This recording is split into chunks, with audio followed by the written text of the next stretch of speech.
No चला तर चाललोय नगरला. बाई आजारी जराशी, त्याला चालले दवाखान्यात घेऊन. बाई दुखतंय ना तुझं? काय होतंय? ताप आलता खूप. ताप आलता होय. मग आता दवाखान्यात जाऊ आपण. तसंच मावशीकडे जायचं का मग? जाऊ मावशीकडे, आराम होईल तुझा. मग तिथं आराम करतो थोड्या वेळा, मग येऊ आपण तिकडून. तर मावशीला अजून सांगितलं नाही आपण येतोय म्हणून. सांगायचंय का? दवाखान्यात तिथं गर्दी असल्यामुळे बसलेत आपण, बाहेर बसलेत.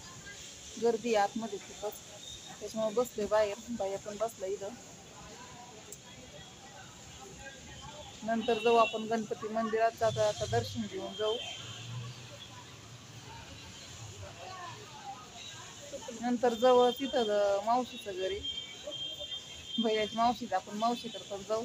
तिथं पण दाखवून गेल्यावर जाऊ. पण आता दवाखान्यातच वेळ लागतोय, गर्दी ना, त्यामुळे वेळ लागतोय.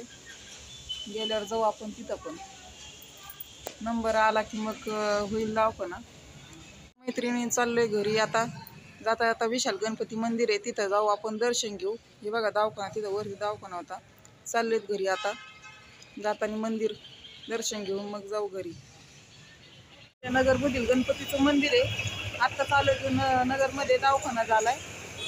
दवाखान्यातून जाऊन आलोय. आता नगरमध्ये गणपतीच्या मंदिरात दर्शनासाठी आलोय.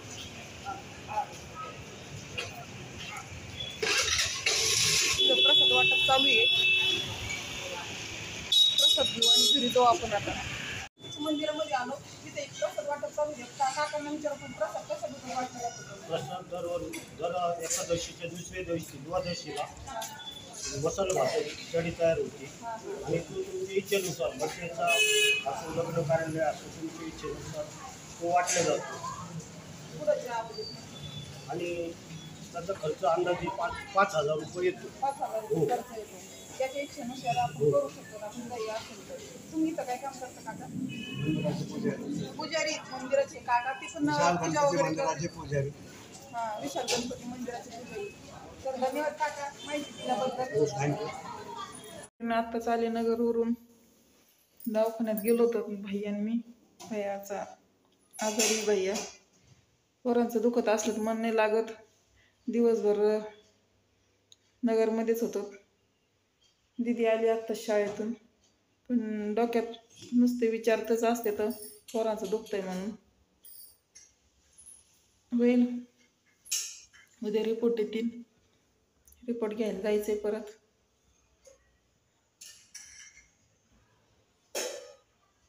काय होतं तेच कळत नाही आता. बघू डॉक्टर काय म्हणतात उद्या. ताप येतोय सारखाच. आम्ही आलो त्यावेळेस दिदी आली होती, बाहेर बसली होती. मग यायला उशीरच झाला होता ना, म्हणून बसली होती. मग साई मंदिरात गेली होती, दर्शन करून आली होती साई मंदिरातून. मग विचारलं आल्यावर मम्मी एवढा उशीर कसं काय झाला. पण आता काय सांगणार आहे, दवाखान्यात किती वेळ लागतोय सगळ्यांनाच माहिती आहे.